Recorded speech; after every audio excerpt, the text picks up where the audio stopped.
Welcome everyone to the 11 a.m. presentation called Winning Tactics for Building Relationships Virtually, presented by Rachel Modrak. Thank you for speaking with us today, Rachel. Oh, thank you for having me. I appreciate it. And just give me a moment so I can get the PowerPoint on my screen. Here we go. Thank you, Laura. Hi, everyone. For those of you that don't know me, my name is Rachel Modrak, and I've been in the staffing industry since 1997, working for leading national and global staffing firms. And I echo what Greg said this morning. I'm passionate about this industry. It too has been my calling, so I'm really excited to speak to all of you today. Currently, I'm a partner of Staffing eTrainer, and we work with staffing companies to advance and strengthen their greatest asset, the skills and abilities of their team. I'm sorry, Laura, did you say something? Sorry, I heard some feedback and thought that may have been a message for me. So as you reimagine and you have a need either now in the future for any new hire or employee development training, please consider Staffing eTrainer products and solutions. So a few housekeeping items to note before we get started. First off, you see the video and the slides on the screen. Feel free to click and drag. You can resize those windows or move them wherever it's best for you. This session is being recorded, and as we heard earlier, will be made available to everyone later. All participants today are on mute, but we're going to try to use the feedback and questions to keep things interactive. So I'm actually going to try to test something out right now. If you don't mind, bear with me. If you could look for a chat or questions on your GoToWebinar panel, and could you just type in your name and introduce yourself so that we can test out if I can see your comments or if only Laura can see them. If you could hop on there and do that, we'd appreciate it.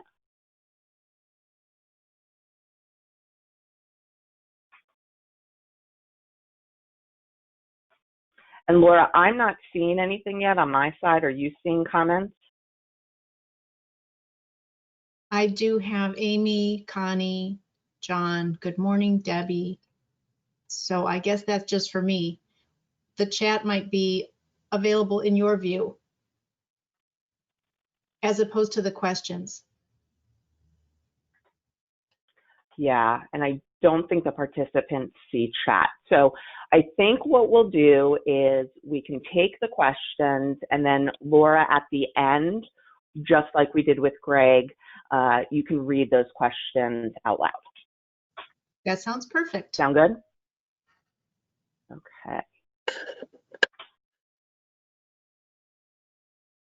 Get back to my presentation. See if I can close this.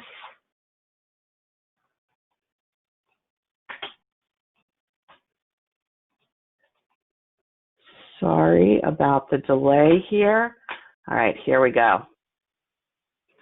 So if you'd like a copy of today's presentation, as we heard earlier, all the slides will be made available. However, if you'd like to also reach out to me, you can send me an email at rachel@staffingetrainer.com. So I want to kick off our time together talking about Michael Jordan. So you might be thinking, what does that have to do with building relationships? Well, I'm so glad that you asked. I'm sure many of you on the phone today have been watching the newly released documentary series, The Last Dance on ESPN. If you haven't been, I highly recommend it, even if you're not a sports fan, because it's so much more than a story on basketball, but an intense look at what it takes to be a winner, at the top of your craft, the best in the world. Hard work, commitment, and perseverance. Michael Jordan had the drive to be better even when he was winning consecutive MVP titles. So if you want to be better at our topic today, or really any of the sessions you may be attending during the conference, you need to think like Michael Jordan. Put in the work, commit to be better, and persevere no matter how difficult or challenging the task may be. We heard earlier Greg talk about there's no easy button, and he's right. And if you don't make changes, you won't see any changes in the results. So I'm going to do something a little bit different today that I don't typically do on webinars, but I thought this might be helpful. Throughout the presentation, I'm going to recommend homework assignments. These are assignments to help you strengthen your skills. Of course, they're all voluntary, but if you truly want to be better, take advantage of these tools to really cultivate your skills and, as they say about Michael Jordan, be like Mike.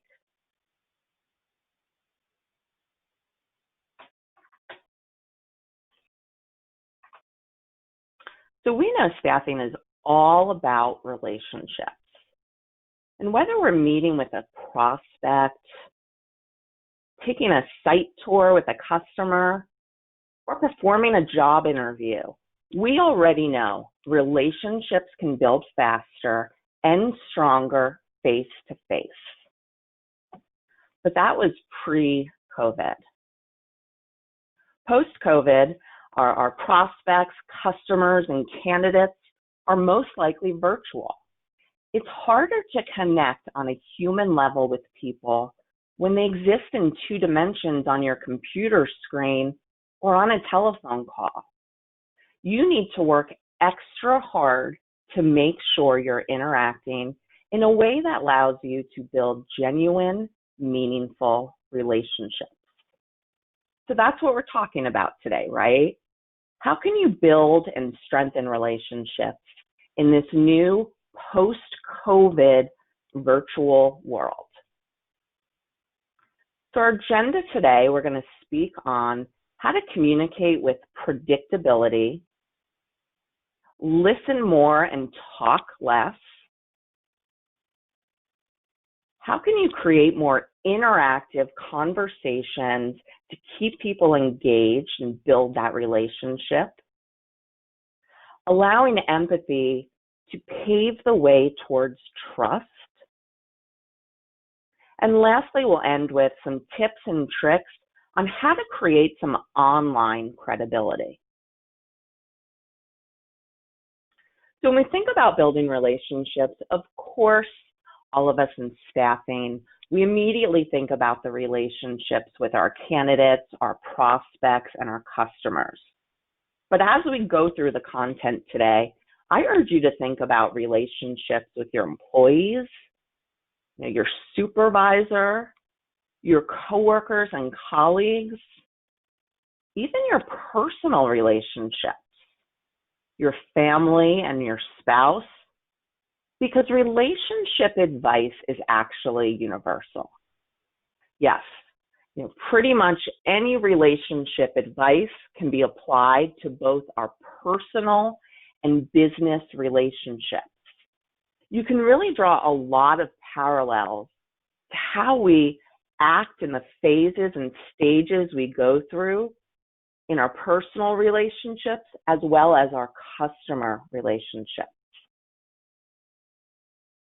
So in that spirit of giving advice, I've gotten a lot of calls over the past few weeks from staffing leaders asking, what do I need to do different to build these relationships virtually? I work a lot in the commercial staffing, light industrial space. And look, I understand a lot of our sales and our candidate communication has always been face-to-face. Well, I wish I had some sort of magic pill or technology I could sell you to just magically make virtual relationship building easier. But I don't, because the answer really is you have to do what you've always done, but do more of it and be better at it. So one way to look at this, again, drawing those parallels to our personal relationship, look at it as you're in a long-distance relationship with someone. The core principles of building a relationship does not change.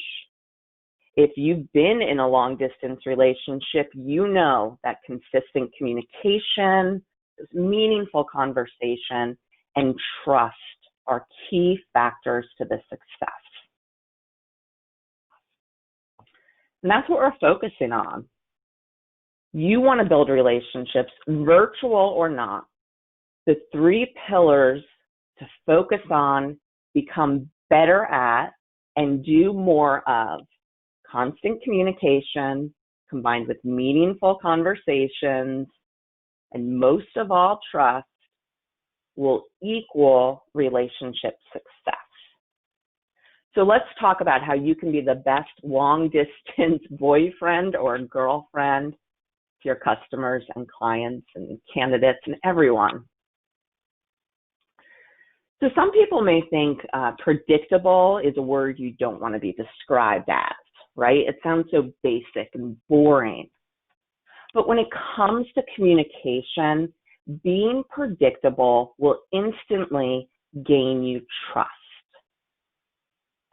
Think about it. When you're inconsistent in communication, you can sometimes be deemed untrustworthy.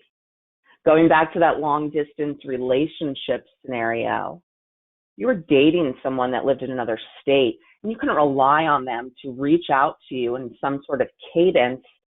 You might start questioning that trust. Or worse, maybe, are you going to build a reputation as someone that only reaches out when they need something, right? We all know those people. We see them calling through on our phone, and the first thing we think of, oh God, what do they need from me now? So if you want to build trust through communication, you really want to focus on 3 key areas. Be accurate in your messaging. Have the right tone. I think we can all sort of think about this time we're in right now.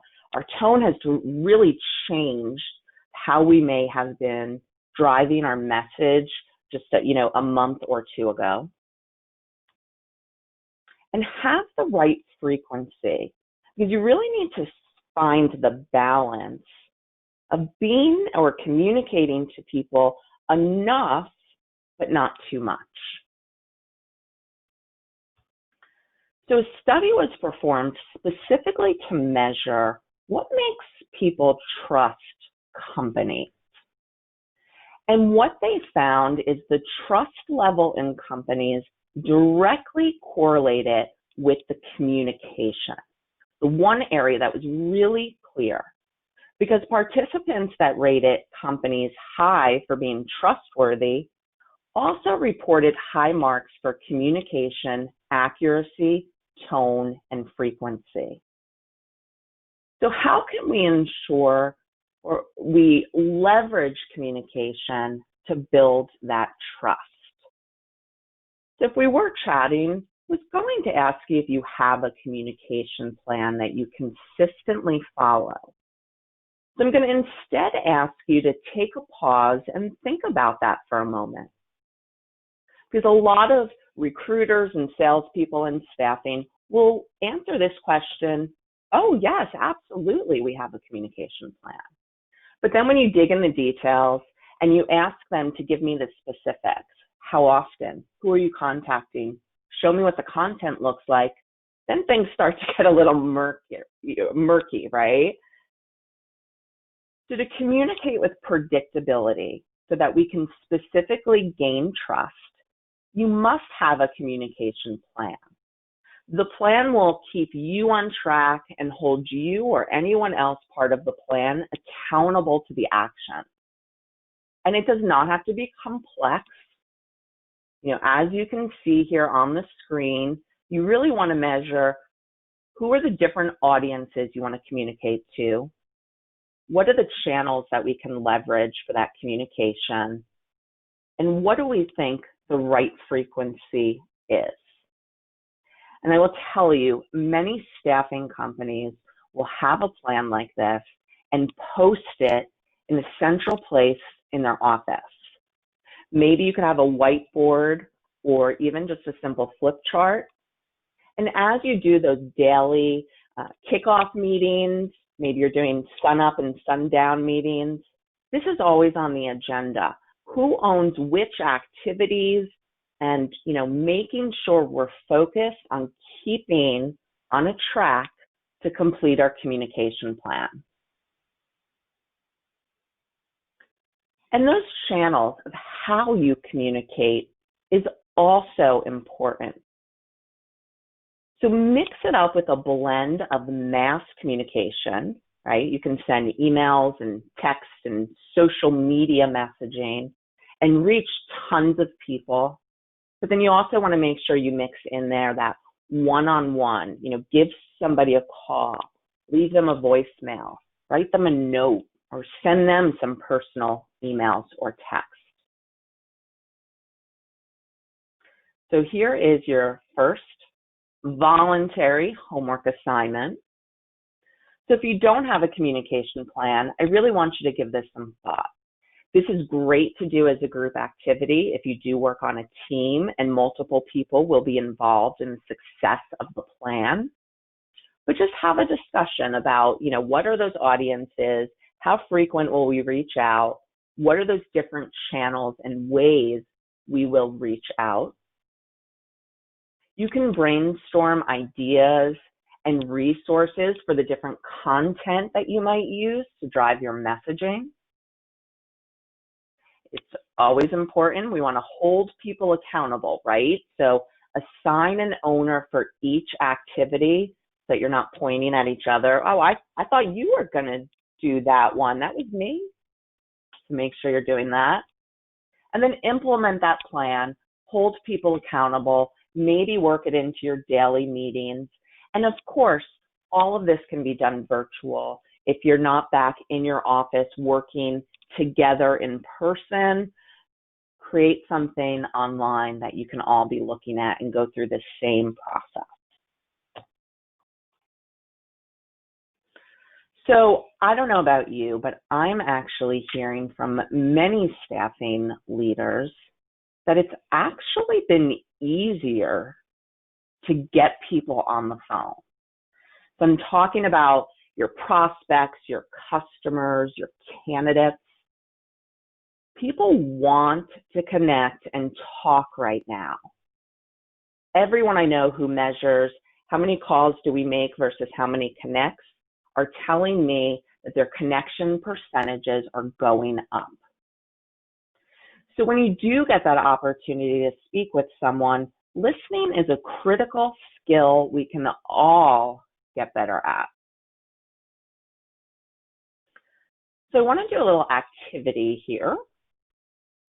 And what I want you to do is take a moment to think about someone who you think of as a good listener. It could be someone in your personal life, a family or a friend, could be a colleague or even your supervisor. But think about the person that when you want to talk through something, who's that person you reach out to? And now what I'm going to do is ask you a series of questions. So keeping that person in mind, I want you to answer to yourself, yes, no. I'm sure maybe for some of you, you might say, well, maybe. Okay, here goes. Do you enjoy your conversations with this person? Do you respect them? Do you like them? And maybe you might even love them. Do you feel that they really care about or support you? And do you look to them for advice or help to solve a problem? So I'm going to go out on a limb here and guess that the majority of you answered yes to either all or most of these questions. Because that's the impact that good listening has on others. Don't we want all of our prospects, customers, and candidates to say those exact things about us? I mean, no matter what type of relationship, these are our relationship goals, right? We have good conversations. I respect them. I like them. They care about me. I think of them as someone who can help. So think about whether you primarily deal with companies or candidates or both. How many of them would say those things about you? So believe it or not, only 10% of people have strong listening skills. And yes, I said that right, 10%. So instead of listening, what are we actually doing when we're in conversation? Well, the first one I'm sure you can guess, we're talking. We're spending a lot of time in our meetings where we do the majority of the talking. And I'll circle back to that in a moment of some tips and tricks on how to balance that out. But another thing we might be doing, I'm sure a lot of you are nodding right now or saying, yeah, you're not actually listening because you're thinking about how you're going to respond. What can I say next? Oh, I want to make sure I get this thought or idea out. Of course, we might not be listening because we're distracted. You see our phone lighting up. Ooh, what's going on? Maybe there's something in my sight line or I can hear something, but those distractions are pulling me away from listening. And then there's a very high probability that the person is thinking of something else completely. I mean, we've all been there, right? We can all admit we've been sitting in a meeting with a customer or a candidate, and while they're speaking, for whatever reason, I start thinking about, I have to go to the store after work and get these things because I can't cook my dinner without it. In fact, Harvard actually did a study on this, that 46.9% of the time, our mind is wandering. We're thinking about something other than what we should be focused on. Now, everybody likes to brag, I'm a great multitasker, right? We all interview candidates, we interview people for our internal teams. We all hear this all the time. And look, if you've been successful in staffing, we all know you probably are a pretty good multitasker. We usually have 20, 30 different things going on we're trying to, balance. But if you count being able to listen and perform other tasks, I can promise you, you're not falling into that 10% of people that excel at listening. To be a good listener, it should be the only task we're focused on in that moment. So I said a few slides ago that a lot of us aren't listening, well, because we're too busy talking. Many of us struggle with talking more than we should. And in meetings with prospects, customers, or candidates, I think we can all agree the best outcomes are when they're doing the bulk of the talking. And this is, something that I personally have always struggled with, because if you know me, I love to talk. And I received some great advice a few years ago on how to become better and more conscious of talking too much. So I want to share this advice today. So you can do this with a few coins, which I know a lot of us aren't carrying around coins these days, or casino chips is another trick. But really anything. I mean, you could do it with a paper clip or pens. What you want to do is grab whatever that is, a few of them, and allow it to represent each time during a meeting that you should be talking. And don't count questions, because questioning is really important to get the other people speaking. Just count the times that you're talking about something, everything else other than questions. And then each time you speak, move that coin or whatever the object is to perhaps the other side of your notebook, or if you're using pockets, maybe move one from the other. And it really will make you aware of how much have I been talking? Am I dominating the conversation? And the added bonus to this is it really makes you think, I really want to say this right now, but maybe I'm going to wait. It's not coin worthy. So doing less talking and more listening is really about active listening. And I'm sure many of you have heard this term before, but I want to go over my 4 rules for active listening. Be attentive, in the moment, completely focused. You want to practice repeating back what you've just heard, and then checking in. Did I get that right? Is that correct? What did I miss? And then asking a follow-up question to help the conversation continue to grow. Now, I will tell you, active listening sounds like it's easy. I'm sure some of you have just said, that's what I always do. It's not easy, but nothing worth having is. And it takes practice. It takes time to develop. You must be conscious of it, something you really have to think about and work at. So with that, your next homework assignment. If you want to be better at active listening, or maybe you just want to test your skills and see, am I already an active listener? Maybe you fall into that 10%.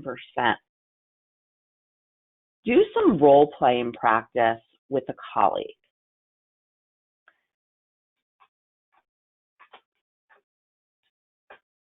And my animations are taking a moment to load. I don't want to go too fast, so bear with me there. So yeah, grab a colleague to do some role-playing. If you're not role-playing, constantly strengthening your skills, you're definitely not the Michael Jordan, right? We want to be better at these skills. So grab someone in your office, and hey, if you're still working virtually, this works virtually beautifully, whether you're over a video conference or even on the phone. It's best to practice this in what those real situations actually will be. But just have this checklist in front of you. Be attentive, repeat back, ask, did I get that correct? And then come up with that follow-up question. And you can start your role play by just sharing a simple story. Where did you go on your last vacation? And then once you feel comfortable with that sort of role play, move on to those, consistent situations that you're in talking to candidates or to your customers. So ultimately, you want to combine those active listening skills with our next topic, interactive conversations. By fostering interactive conversations, you're less likely to lose focus. You're going to keep your participants engaged. You're going to increase the rapport you have, and ultimately, you're going to strengthen the relationship. Sit back and think for a moment. Think about a customer or a candidate that you have a really good relationship with. And think about your conversations. I would bet they're all really interactive. You get on the phone, it's easy, you're talking, you're not reading from a script.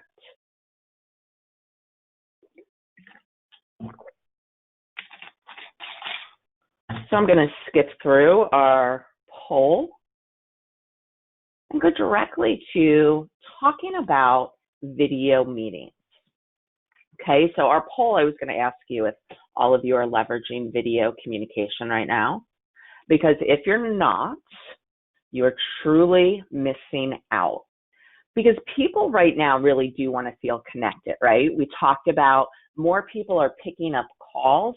It's the same thing. More people right now are willing to turn on their webcams than I've ever seen. You know, I've been using Zoom for years. Most of the time, pre-COVID, no one was turning on their webcam. I'd always send the link, but nobody really opened it. Now, everyone wants to see each other and talk, see someone other than their own family. So take advantage of that, because all of you already know, that's why we're here. Engagement is always highest face-to-face. So let that aid in your interactive conversation. Video meetings are one of those technologies that once you start using, you'll actually say, wow, I can't remember, how did we live without this? So your next homework assignment, if you aren't already, I want you to try implementing video meetings. There's tons of services out there, and even if you're using one now and you don't love it, maybe it's the technology tool and you have to find one that works for you. Tons of them offer some sort of, free account, or you can at least enter into a trial to try it out. But really commit to start to send these video links for your meetings, whether they're with prospects, customers, or candidates. And with that commitment, I highly recommend providing instructions on how to attend. I'm hearing this a lot on the candidate side. A lot of the people you invite that work at companies might be very familiar with a lot of these products and have been using them, especially the last few weeks. But some of our candidates might not be as familiar. Maybe they never used GoToMeeting or whoever your provider is. So like anything, when we talk about candidate experience, we want to make things as easy as possible for the candidates to be successful. So it's great to just provide a little instructions.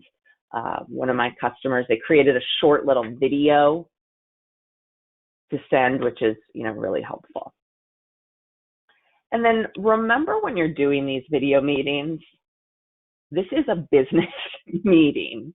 And I'm laughing for a second because we've all been there, right? Over the past month, I'm sure many of you have had a few laughs during our video meetings.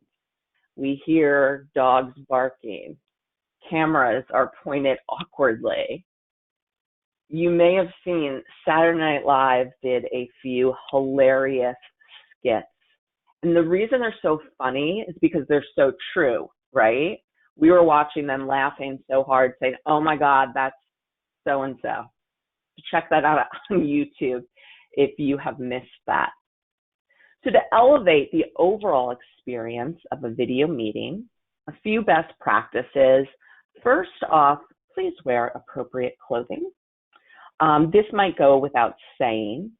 While we understand not everybody's going to be perhaps dressed like they would if they were in an office, when in doubt or you're not sure, that probably means it might not be appropriate. So think about if it was a business casual day at your top client, would you wear it? And if the answer is yes, then you're good. Think about your space, right? What are people going to see on camera? Does it look like a college dorm or like a professional office? And is there anything that might be too distracting that participants might spend a lot of their time focused on? What's that thing on their wall? So it takes some practice, but get used to when it's appropriate to mute yourself when you're not speaking, especially if there's any chance of having noise in the background from animals or children. Just practice mute and unmute, because then, of course, you have to come off of mute, right? We've all seen that as well. Take some time to practice those best positions for the camera. And then really important, look into the camera, both when you're speaking and not speaking, because that's where the engagement comes from, right? You wouldn't go into an in-person meeting and spend the time turned. So when you start playing on another screen and moving, it's just taking the focus off of what you're trying to do, and certainly not trying to build a relationship. So this slide should look familiar, because creating interactive conversations require the same skills as active listening. This is no different, which, by the way, makes it really easy for you to practice, because you can practice both. But I am going to add one step for our interactive conversations that wasn't on the list previously. Prepare questions that spark conversation. And really think about that, right? Because it's not all questions that can spark a conversation. The key word that I really want to get across to you is that prepare. Prepare questions. Because research shows that winging it, whether you're on sales calls with customers or with candidates trying to place them, winging it has grim consequences. Lost sales, extended selling cycles, margin erosion. We all know we can't afford to give up any more margin, right? But performance improves by as much as 50% when salespeople have a consistent game plan for their sales calls. You know, Greg spoke this morning about people asking for scripts, and I totally hear what he's saying, because I get the question from my customers as well. And we don't want to necessarily be reading from a script, but we do want to be prepared. We want to have things roll off of our tongue and be able to have conversational questions that we use consistently. So the guidelines to follow when you're preparing these conversational questions is that they should be open-ended, require thoughts. Is it a question that somebody really has to think about? That's definitely a conversational question. And does that question help build that rapport? And if we think about earlier talking about the parallels between personal and business relationships, think about if you went on a date with someone, right? That first date.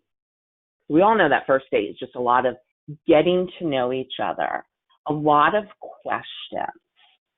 Well, think about if the other person was asking you more closed-ended questions that were less conversational. It might actually end up feeling more like an interrogation, and you certainly aren't building that rapport and working towards, trust in a relationship. What you really want, great dates from people I hear are, when you have an actual conversation. You want to talk to these people. I'll say this again, those customers that it's so easy to talk about. You have such a good relationship. We want to get there. So I want you to think about, could you have some better questions to ask? And what might be the impact? So I'm going to give you a few examples of some conversational questions. I hope these may spark some thought and help, kick off thinking about these questions more often. So a candidate. If you deal with candidates, we know how important those relationships are. You have that limited time on your calls or video meetings to really build a rapport, learn about them. So what about this? What could your current job have done differently to make you want to stay? Again, this is thought-provoking. It's probably a question that maybe another recruiter has not asked. And it really sparks that conversation. With a prospect, a company that you're trying to get in front of that might be using one of your competitors. If your staffing supplier can't fill your positions timely, what impact does that have on your business? And, on you, what impact does that have on you when they can't fill those positions? Again, conversation, that's what we're driving. Another one for the current customer. What do you suspect we may not understand about your business? Now, when you ask all these questions, think about our active listening components, right? We have to be focused and really listening, repeat back what they've said, confirm, did I get that right? And then based on that answer, ask a follow-up question so you can continue that conversation. And all of this will increase engagement, uncover more information, and ultimately build our stronger relationships. I'm going to skip through sharing your best questions and instead get straight to your homework assignment. So I'm going to challenge you to spend some time preparing interactive questions. This is another great activity to work together, again, on the phone, whether you're in person or video call, to talk about what questions are you using already that others might benefit from. You want to think about your audience, and then for this activity, just think about general questions that in a lot of situations would be helpful to ask. You can brainstorm those questions, making sure, right, they hit our 3 points. They're open-ended, thought-provoking, and they build rapport. And then lastly, you have to role play this, because sometimes we put things on paper. We don't really say it out loud. And then when we do, when we're live in the moment, it doesn't always sound right. So role play these questions, see how they work. And then it also gives you an opportunity to practice those listening skills. So we've been talking a lot today about trust, building trust. Really important when you want to build and strengthen relationships. Again, think back to those candidates and companies you have great relationships to. I'm sure you would agree, yeah, they all trust you. So it's the ones you don't have that relationship with yet that you really have to find that trust. One of the foundations of trust is the feeling of being seen and heard. And when we exercise empathy, the prospects, our customers, our candidates, they feel that you really see and hear them. So empathy and sympathy are frequently confused. Sympathy is something we feel when we feel bad or sorry. Empathy is very different. It's the actual act of trying to understand the emotion and really see things from their perspective. Even when we don't agree with it, or we might think they're wrong, they don't know what they're talking about, we want to try to understand their point of view. So empathy is one of those things that it's sort of hard to describe when it happens, right? Like people might say, yeah, I'm not sure, but there was this sensation that they cared, that they understood. And it gives people the sense of safety, which leads to greater trust. There's a reason, if you look at some of the top sales training programs in the world, and you look at the tools they focus on, you will see empathy listed there. Because when you're working with customers of any kind, if you can be empathetic, you're going to be more successful. So if you want to try to practice empathy, the 3 things you want to be conscious of would be to first slow down. You don't have to sell whatever it is that you're selling in the first 3 minutes. Instead, you want to take that time to listen. And the hard part is to really remember to take the step of imagining what it's like from their point of view. So instead of fixating on your pitch, first take the time to learn as much as you can about that person and the situation they're in. Because empathy, so much of it starts with just the learning.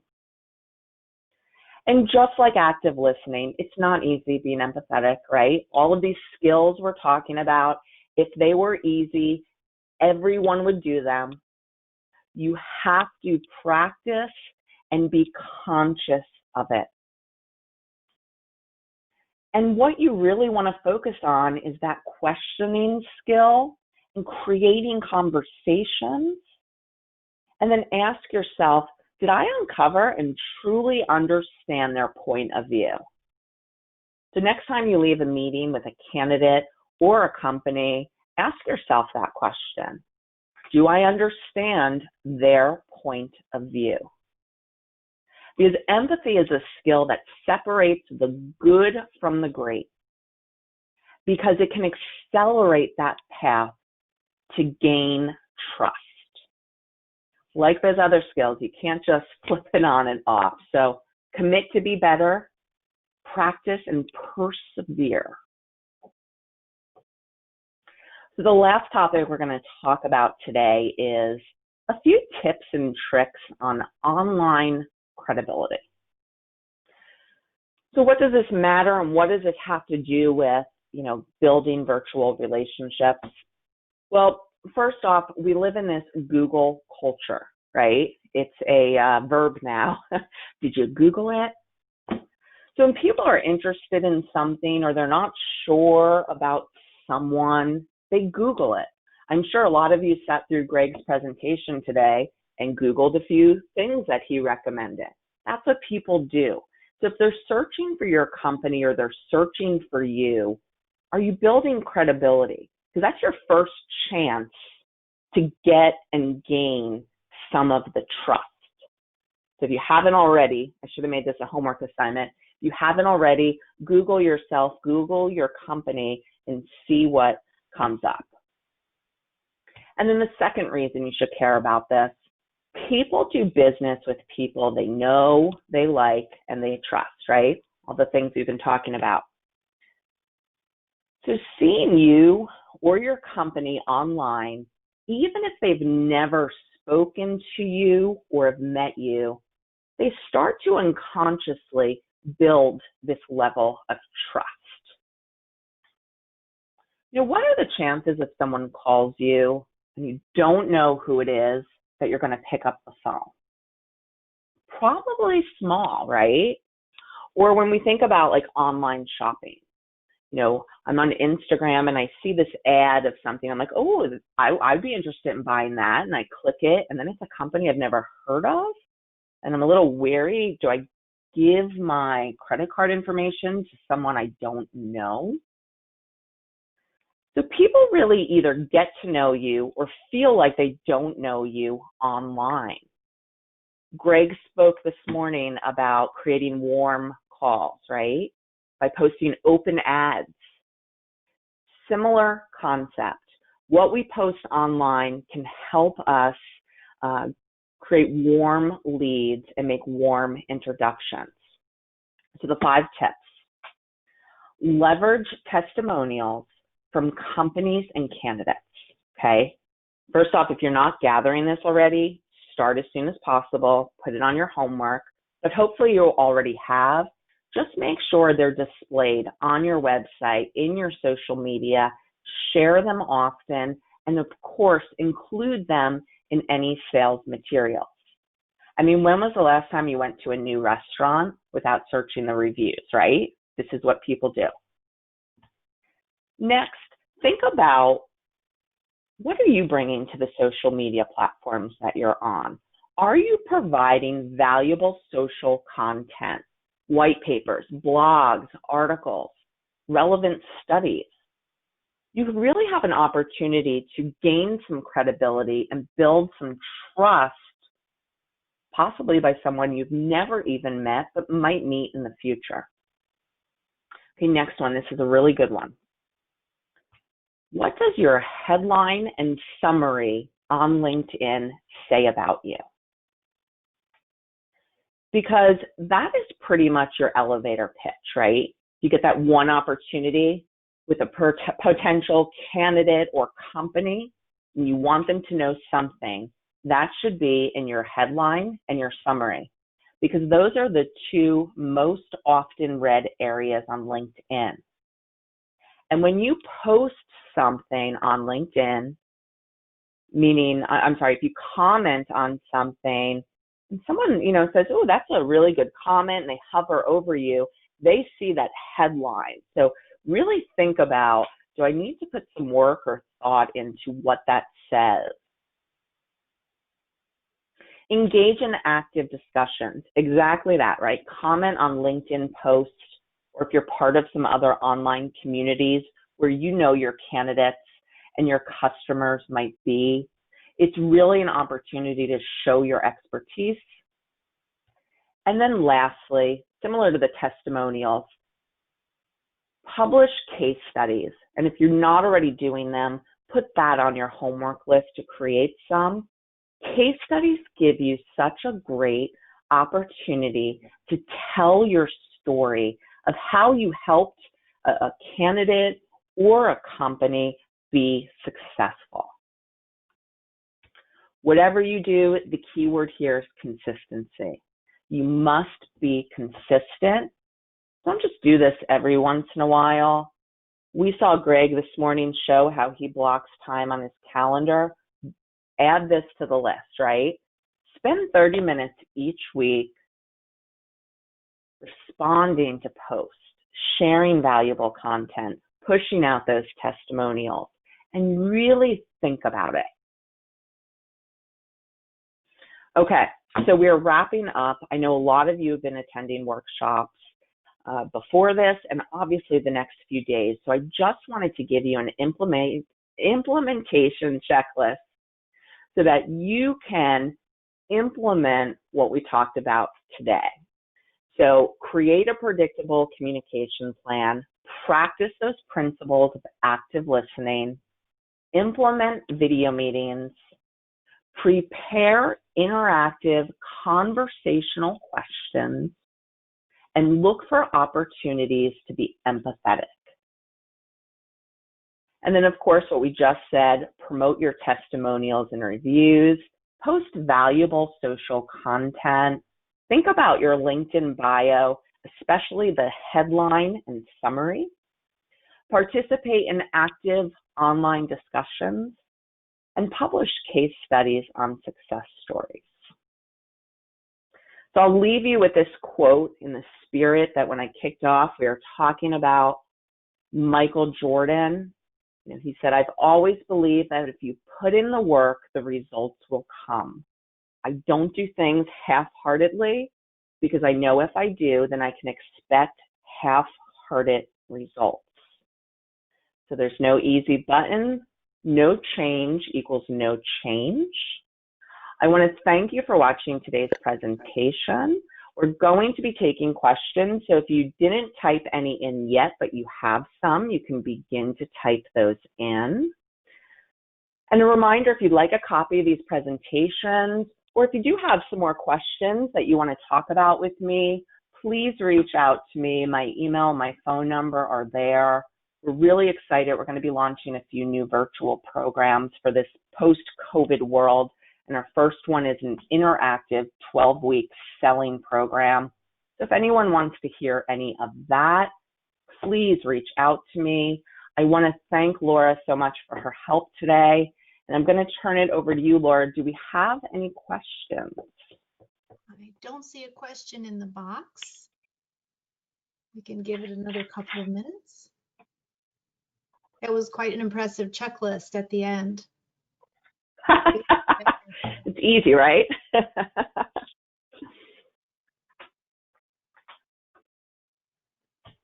All right. Well, I'm going to, say if you do think of some questions, feel free to reach out to me. I'd love to connect with you. And I'll hand it back to you, Laura. Sure. Would you like to provide your email? I will go back on a slide, and my email is right there. It is rachel@staffingetrainer.com. Perfect. And thank you to all attendees. If you'd like to attend our next session at 12:30, that is by TempWorks Software. It's called Positioning for Recovery, Client Relationship Management During COVID-19. I invite you to log back in at 12:30. Thank you so much. Thank you. Bye, everyone.